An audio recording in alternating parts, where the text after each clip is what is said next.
We are flying to Korea! Dapat nga matagal na kami na nag-book para at least mas mura. Must download apps when you're visiting Korea. Kinain talaga yung oras namin dito sa isang ride lang na to.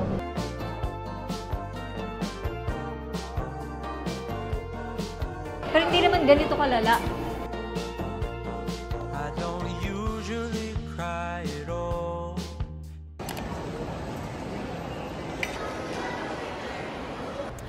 Good afternoon! It's been a long time since nag-travel vlog ulit ako. Actually, my last upload was Japan pa. And after that, lately natatagalan tayo na mag-produce or mag-edit ng mga travel vlogs because partly I am busy with my current job and also I'm doing a lot of contents in Instagram and TikTok. Doon ako medyo active lately. So yun yung mga pinagkakaabalahan ko lately. But right now, we are flying to Korea! I am very excited kasi it's one of my dream country, dream destination. Of course, if you're a K-drama fan, isa sa mga pina-fantasy nyo na puntahan is Korea talaga. Yung mga natututunan natin sa K-drama, magagamit natin for this trip. When traveling to Korea, isa sa mga pinupuntahan talaga is K-drama spots. Minsan mga nagsushooting yung mga palabas, yung mga bida na nakikilala natin. But for this vlog, syempre hindi yun yung mga pupuntahan natin kasi this will be my first time going to Korea. So as much as possible, gusto kong puntahan yung mga tourist spots talaga. And also my first time to see yung fall season. You're also wondering if ano yung mga requirements when traveling to Korea. So let me just break down everything and as well as yung sa Korean visa. Requirements when applying for a Korean visa is of course the application form, picture of you. Kailangan din ng mga financial documents and also yung mga employment documents like mga payslips, ITR, mga COE, bank certificate. Kung may guarantor kayo, you have to provide their financial documents and then also a letter of support for you. Papaschedule kayo ng appointment sa Korean Embassy. As for me and hindi na kami personally pumunta dun sa may Korean Embassy kasi wala kaming time na pupunta talaga kami physically there. You have the option to apply through an accredited travel agency. Apply kami through Adventure Tours. So ilalagay ko yung contacts nila here and then sinabit lang namin lahat ng mga documents namin sa kanila, pati yung visa fee. Actually, we both applied for multiple visa amounting to 2,400. Na-approve ako ng single even though nag-apply ako ng multiple. For example, hindi kayo pasado sa multiple type of visa. Pwede naman nila kayo i-downgrade to single entries. 1 week lang, nakuha ko na yung result nung visa ko. Pinick up ko na lang siya dun sa may mismong travel agency. So, ganun kadali and ganun ka-hassle-free yung pag-apply namin if through an accredited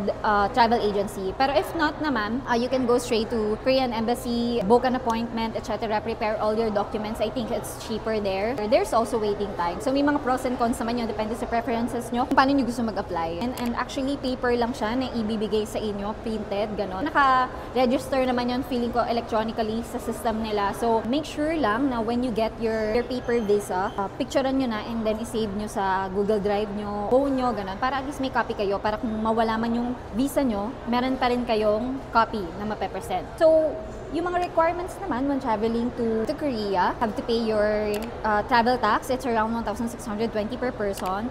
Check-in na kayo online, e-travel departure cards via eGov apps. When you check-in, hihingin pa rin nila yung copy ng inyong visa grant notice. Secure a copy, kahit printed or soft copy, okay lang, tinatanggap naman nila. Sa immigration, wala naman masyadong questions sa amin, probably because we've been traveling also. And kompleto naman kami ng mga documents and may mga stamps and ano naman yung passport namin. It's already 5:19. So our boarding time is around 5:50. We are traveling via Cebu Pacific. Baka naman Cebu Pacific, pa-sponsor ka naman dyan. Anyway, we're just gonna prepare and buy our meals for our flight. And then we'll see you guys in a few hours.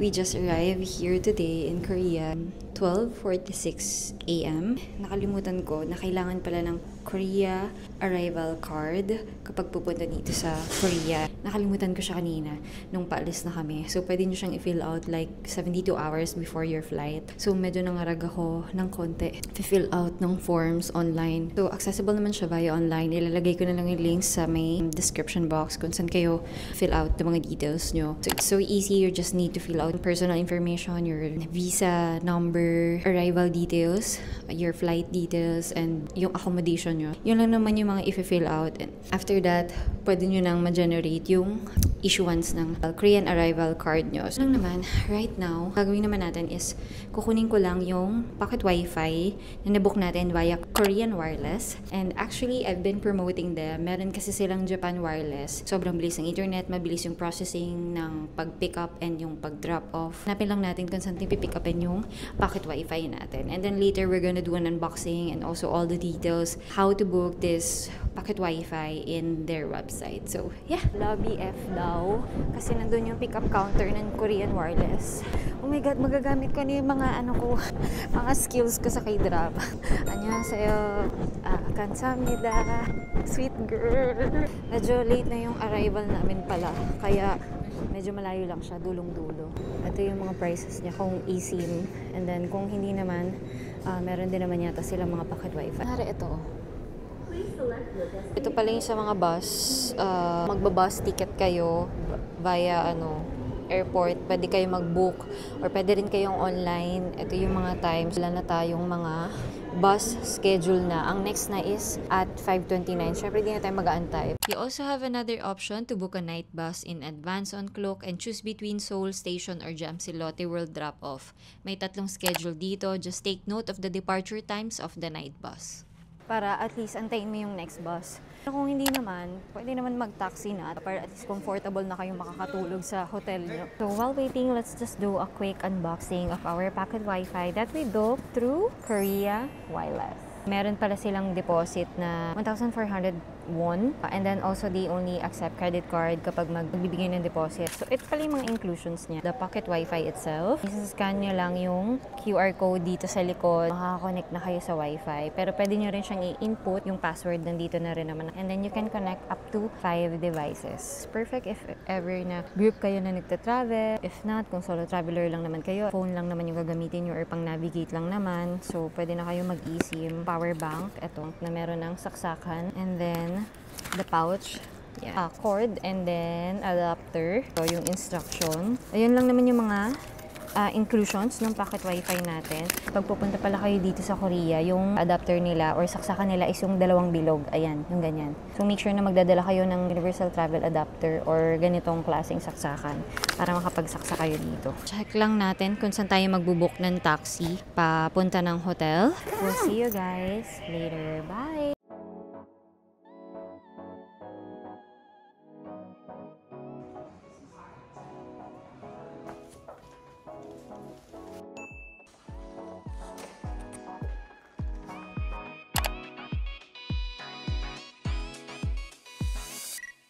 난 너 알았던 줄 알았어 그땐 말하지 않았지 그럴 분위기도 아니었지만 아무 의미 없던 표정 짓고선 그게 다였어 그게 너의 전부였어 넌 나를 미래만들어 모든 걸 사랑이라 불러 난 그냥 그 자리에서 있었을 뿐인데 사실 우리는 아무것도 아닌 걸.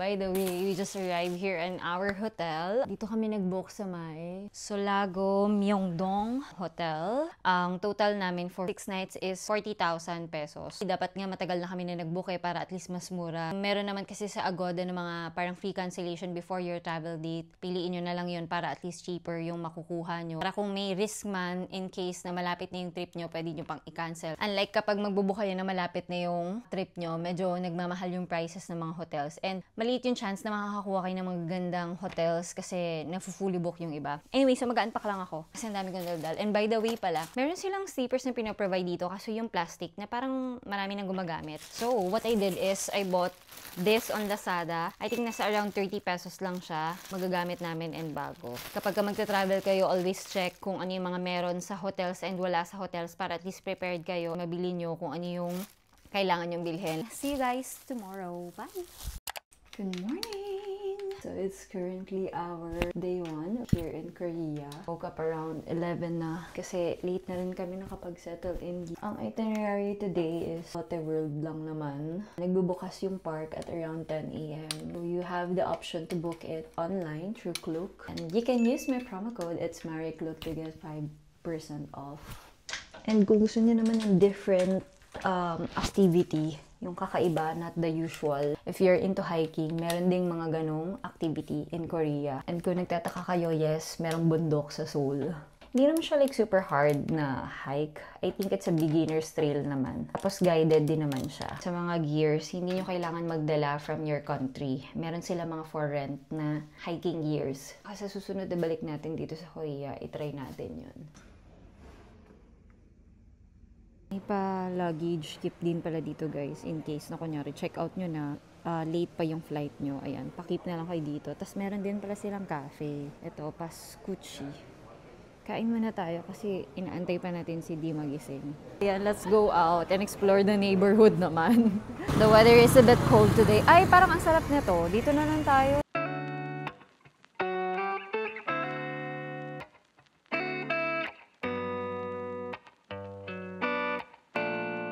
Practice tayo ng ating Korean skills. Korean language. 안녕하세요. 맛있다. 오빠. 안녕. 고맙습니다. Kakatapos ko lang mag-lunch. So, yung kinain ko. So, paglabas ng hotel namin, kakaliwa ka. Order ako ng pork soup with rice for 9,500 won. Grabe, ang sarap. Meron silang mga parang machine sa harap ng store nila for catch table yata or kapag magpapa-reserve ka. For example, sobrang dami nyo, ganun. So, magko-queue kayo doon. Pipindot kayo ng kung pang ilan kayo. So, ilalagay nyo yung number nyo doon and then ite-text na lang nila kayo kapag malapit na yung turn nyo or turn nyo na. Pwede naman through catch table app. So, yun yung mga dapat yung i-download pala na app when you're going here in Korea. Catch table, Papago for translation, for navigating, Naver app, or Kakao Map. So, yun yung mga must download apps when you're visiting Korea. Solo friendly naman siya and uso naman din sa kanila dito yung kumakain mag-isa. Kanina, mag-isa lang akong kumain doon sa baba. Mabilis naman ako na nakaupo. Akala ko nga magka-catch table pa ako. Lumapit na yung staff sa akin. Kung mag-isa lang ako, pwede na umupo doon sa may bar. Magko-coffee lang tayo and then punta na tayo sa Lotte World. Marami sila mga parang inuman kainan, gano'n. Tsaka pag sa mga inuman nila, hindi ka pwedeng hindi o-order ng pagkain. Hindi pwedeng iinom ka lang. So, kailangan parang pag may iinumin ka, sa coffee hindi naman. Pero yung tradition or something, ganun, 1:1. Parang order yung isa o order din dapat yung isa ng drinks. Not necessarily pareho kayo nang o-orderin, pero dapat pareho kayo may order. Dito na lang tayo mag-coffee sa may cafe shop. 지친 하루 끝문득 들려온 너의 목소리 따뜻한 그 말 조용히 피어난 노란 봄 웃는 네 모습을 보면 5,000? With load already? No. No load yet? No, zero. Inside zero. It's my T-Money card. Tapos pwede mag-load sa may mismong convenience store. Available siya on CU, GS25, yung mga convenience store, tsaka train stations. Nalilito pa kami sa train system dito. Baka pag mga naka-second day, third day na, okay na. Nangangapa pa kami. 2:43 na, hindi pa rin kami nakakarating sa pupuntahan namin. Jamsilaru. Tapos yung bababaan pa na namin is Jamsil. Bakit naman pinareho niyan? For first day struggle, buti na lang wala kaming binook talaga na itinerary today. Wala kaming binook na ticket in advance. Lotte World. Hanapin natin. Bango ng pagkain. Pag sobrang naliligaw na talaga kayo, pwede naman kayong magtanong-tanong sa mga locals. Dami ko na palang mga business. Ito, support nyo ha. Uy, ang ganda. Yung ticket pala sa Klook, kapag doon kayo bibili, meron sila mga same day purchase Lotte World tickets. Kung gagamit pa kayo ng Klook code discount, may less pa siya na 5%. So you can use my promo code, it's MariClook. Naka-discount pa kayo. Wow! It's so cute! Naghahanap ako yung maliit lang na parang sabit-sabit sa bag. Ay, yan ang cute oh! Taray ng coffee, super pink, Lottie and Lori Square. Ayan na, ito na pala. Parang it's giving Star City. Parang Star City ang vibes niya. Yung papasok ka ng mall, hallway, ganon. So, Lotte World is actually an indoor theme park. Meron din sila yung Lotte Aquarium. Kung mahilig kayo sa mga sea creatures, yon, mga ocean park, pwede nyo rin siyang puntahan dito. Ito yung mga prices niya pag dito kayo bumili. Yung price niya for adults is nasa 2,400 per person if converted to peso. Kasi 64,000 won. Pero kung magbubook ka sa Klook, nasa 1,400 lang. So, ang laki ng difference. Parang 1,000 off din per person, di ba? Might as well, book na rin sa Klook. Meron naman sila yung same day booking, ganon. Theme park na to, pwede siya for elders, pwede siya for kids. So, kung may kasama kayo mga bagets, perfect siya. Pero pwede rin naman sa adult kasi may mga rides naman na pang-adult. Pero hiwalay lang yung ticket ng Lotte World Aquarium sa Lotte World na Adventure.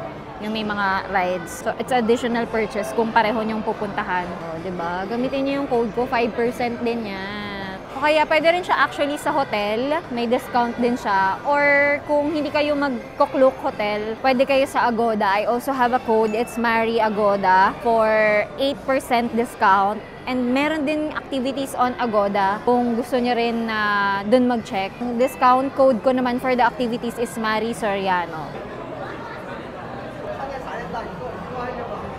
Hello! Kamsahamnida! Pwede na pala direct. Kapag nag-Klook voucher kayo, actually ngayon lang kami nag-book as in sa harap na ng mismong Lotte World. Tapos yung voucher, pwede na siya agad i-redeem. Oh. Grabe, daming tao. Ang haba ng pila sa mga ibang rides. Haba ng mga waiting time. May hotdog, churros, cotton candy, and corn. Oh, look at that! Ang daming mga claw machine.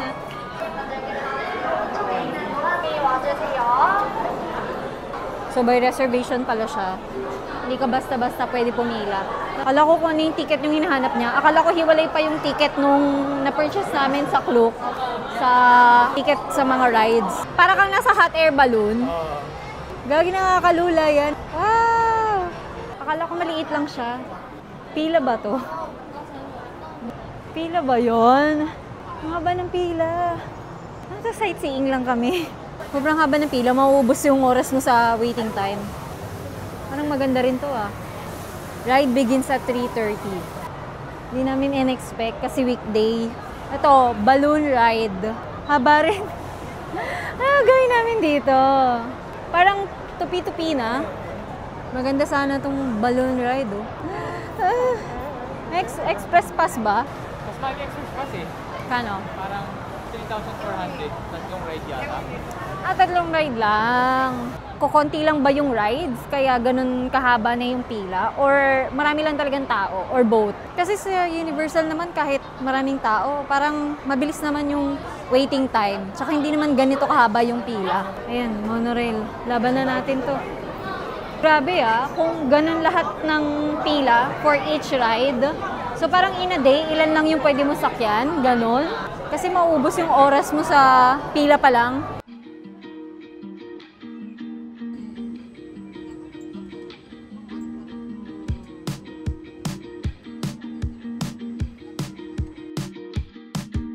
Slow down, hold on tight now. It's okay to meet me at the front line. I've got cold feet, winter drives me wild.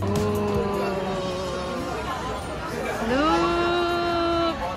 Wow! Can't fly down on the Friday. I was meant to meet you at your mom's house, so I apologize. Siguro maganda to sa gabi. Baka nag-iba yung kulay ng lights. Tapos parang nagiging horror house. Ganun. Parade schedule. Ano ito mo ng gabi? 8 o'clock. Ah. Ito, pambata na lang. Pambata na lang kung sasakyan natin. 130. Kaya pa ba? Legit kaya na 130? Tingnan natin kung gaano kaba yung pila. Pero ang ganda sana na ito. Nakakatakot. Kung gusto nyo ng Instagrammable spot na background is yung castle, ito yung pila bago bumaba ng escalator. Sobrang haba ng waiting time dun sa Isang ride na gusto namin sakyan, 130 minutes. Atlantis Adventure, no re-entry. Kapag lumabas na kayo, that's it. Ayan, kung gusto mong magpa-ala zombie for the picture, Halloween, ayan. Meron silang mga pa-makeup. Tarot card ka muna. Gusto mo magpa-hula. They accept GCash card when paying here. So, hindi naman kailangan na cash. They accept GCash card. Yay! Actually, hindi lang dito sa Korea. Kahit sa Japan, pwede din siya. Meron din silang kebab. May mga drinks din. Iced tea, lemonade. May reservation. Parang hassle naman ng system nila. Kung ticket, may pila pa. Wala bang parang system na ibobook mo na lang online, tapos parang naka-auto-reserve ka na? Pag magra-ride ka. Doon ka kukuha. Pero yung pila niya, sobrang haba dyan. Paikot na. Ay, nakukuha na sila ng ticket. Ganyan lang. Tapos babalik sila mamaya for the ride. Mababaliw ako sa mga rides dito. Grabe! Ipila ka ng pagkahaba-haba. Ayan. Tapos, kukuha ka nung ticket reservation. Tapos, hindi ka pa pala makakasakay. Mamaya pa. Ayan. Hanggang dun pa sa dulo. Wala bang scalper?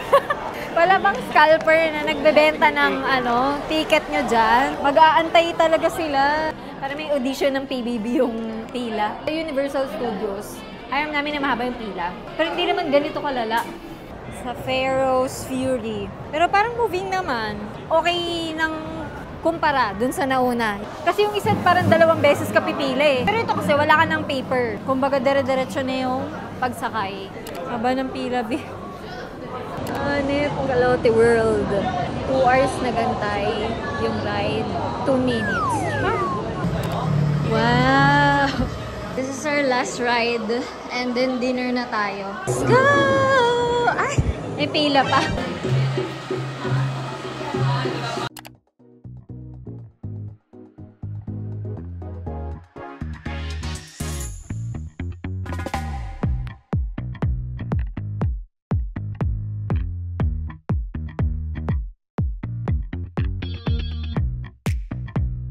How do you find our last ride? Last ride, hayop. 2 hours. 2 hours na gantay. Hindi naman siya scary na maraming turns. If na-try nyo na yung Frozen ride in Hong Kong, parang ganun lang din siya. May gulat factor na isang beses. Pero the rest of the ride, may mga makikita ka lang na mga sculpture ng Egypt. Pero kung pipila pala kayo dito, inform ko lang kayo na dun sa labas, mahaba yung pila. Pagpasok, meron pa rin pila. Mahaba pa yung tiklop ng pila nun. Kinain talaga yung oras namin dito sa isang ride lang na to. So yun lang naman ang ending ng ating rides. So may mga self-bar na I think unlimited din. Side dishes, veggies, sauce, ayun. 지친 하루 끝문득 들려온 너의 목소리 따뜻한 그 말 Pag pork daw, sa side lang kasi mausok daw siya. Pero pag beef, okay lang daw na nasa gitna. Ilalagay ko na lang sa screen yung ilalagay nyo sa may Kakao Map kung magna-navigate kayo papunta dito. Super sarap na. Unlimited beef. Medyo struggle lang sa communication. Pero translation app is the key. Ang ginagawa ko, nagtitingin ako sa may Catch Table app. Kasi meron din mga local favorites, ganon. Tapos na din yung mga reviews nila.